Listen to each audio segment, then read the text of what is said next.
Trump gave a slur-filled interview with Elon Musk on a Twitter space, seemingly in very obvious mental decline, repeating his usual talking points that he hits on and never changes up, as he's largely lost the energy he once had and thrived off of, frankly. So let's look over a few of these clips and talk about what a Trump presidency truly would mean. You know, the biggest threat is not global warming, where the ocean's going to rise one-eighth of an inch over the next 400 years. And you'll have more oceanfront property, right?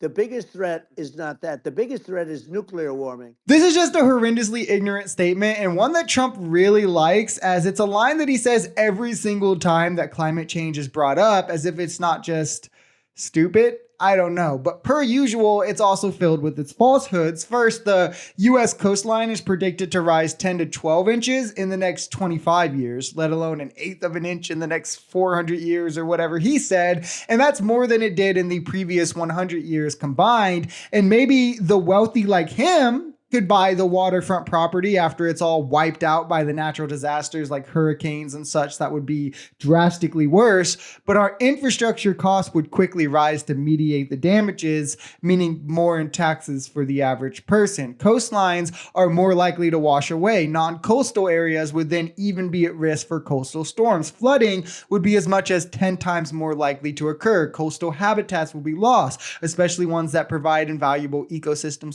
services. Groundwater will be easily contaminated. Coastal property values will plummet and homes will be destroyed. And many forms of wildlife will be without a place to breed and feed their offspring, leaving them endangered. But hey, at least Trump and his rich cronies might be able to buy up the land after. And I look at what you do. You walk in and you just say, you want to quit? They go on strike. I won't mention the name of the company, but they go on strike and you say, that's okay, you're all gone. You're all gone. So every one of you is gone, and you are the greatest. You would be very good.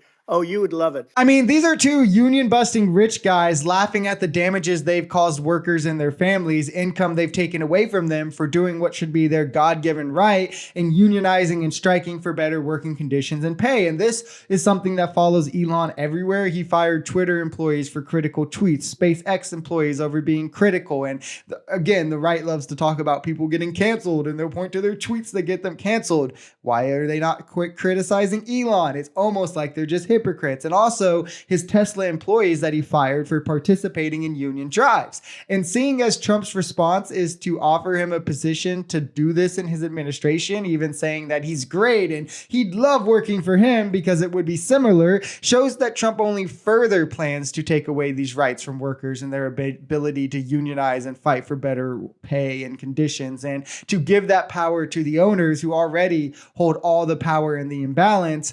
Even though a business can run without the CEO, but a business can't run without the workers. And what I'm going to do, one of the first acts, and this is where I need an Elon Musk. I need somebody that has a lot of strength and courage and smarts. I want to close up Department of Education. Yeah, this is a statement that should be scary for any family in the middle or lower class income brackets whose children depend on public education, because unlike the wealthy, they can't afford private school, even with the voucher programs that consistently still don't foot the bill for private school fully, leaving families still having to pay around $10,000 out of pocket. These are expenses that families cannot afford, and they also lead to negative educational outcomes when they are implemented. This mixed with Trump's vow to not fund any school that has a vaccine mandates. I mean, he's trying to turn our public education system into the Wild West and to degrade it for families who depend on it, and to take away even more of the safeties and freedoms from these kids at school who, thanks to Republicans' belief about guns, cannot be safe or free to go to school without worry of being shot. And now they won't be able to go without the freedom or safety from all kinds of sickness and disease. The important thing that we learned here from this space, aside from Trump's very obvious mental decline, is that he's running anti-climate change, anti-labor, and anti-public education, which just gives the masses even more reason to vote against this extremist agenda. If you enjoyed these videos, we're Social Society. We're a commentary channel influenced by politics, society, and the economy. We are pretty left-leaning on this channel, but we're open to our right-wingers as well. The biggest thing here is having conversations that get everyone to the bottom of the truth. If that sounds like something that could interest you, consider smashing that subscribe button, leaving us a like, or even commenting on this video. We even have memberships available as low as $3 if you'd like to support, because the only way we become a society is together.